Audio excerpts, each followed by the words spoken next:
Tabelat rrugore me mbishkrimin në gjuhën shqipe në hyrje të Strugës janë fshirë dhe dëmtuar, ndërsa një pjesë e shenjave në këtë rrugë rajonale janë thyer. Nga veçeverisja lokale në Strugë thonë se vendosja e tabelave rrugore nuk është kompetencë e tyre, por e ndërmarrjes publike rrugë shtetërore.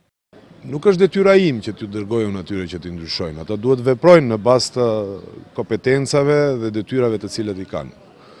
Besomëni, unë jam duke i bërë gati gjithë punët të cilët ato i kanë si kompetencë. Duke nisë nga pastrimi i barës që i pastron një rrugën e tyre kur kishte bërë në Strugë, duke vazhduar pastaj edhe do pjesë mbushjes gropave, duke vazhduar tani edhe me prerjen e gjelbrimeve të cilët bëhen anësh rrugave, kështu që nuk kam nevojë, nuk kam një jetë mere me to t'ju bëjnë dhe një kërkesë sepse e di se cila është qasja e tyre. Ndërka që rruga e vjetër prej Ohri deri në Strugë është mjaft e frekuentuar, andaj qytetarët kërkojnë zëvendësimin e shenjave të dëmtuara me mbishkrimin edhe në gjuhën shqipe.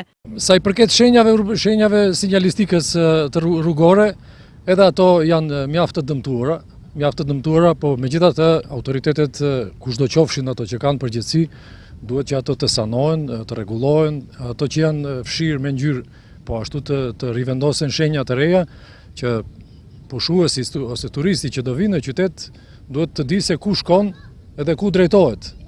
Në qoftë se janë dëmtuar, le të zëvendësohen. Fundja të gjithë neve, edhe unë si taksapagues për regjistrimin e makinës teme, ndaj goxha pare për mirëmbajtjen e rrugëve. Aty hyn edhe sinjalistika, normal. Duhet të ndërrohen shenjata sepse janë të thyera, vrimat duhet të riparohen. Duhet prej fillimit të riparohet dhe të shtrohet asfalt i ri. Nga ndërmarrja e rrugëve shtetërore deklaruan për Alsat se shenjat e shkatruara tërësisht do të ndërrohen me të reja. Prej gushtit të këtij viti, NP rrugët shtetërore vazhdon me projekte të reja që përfshin vendosjen e sinjalizimit të ri të trafikut, si dhe pajisje rrugore në 12 rrugë rajonale dhe magjistrale.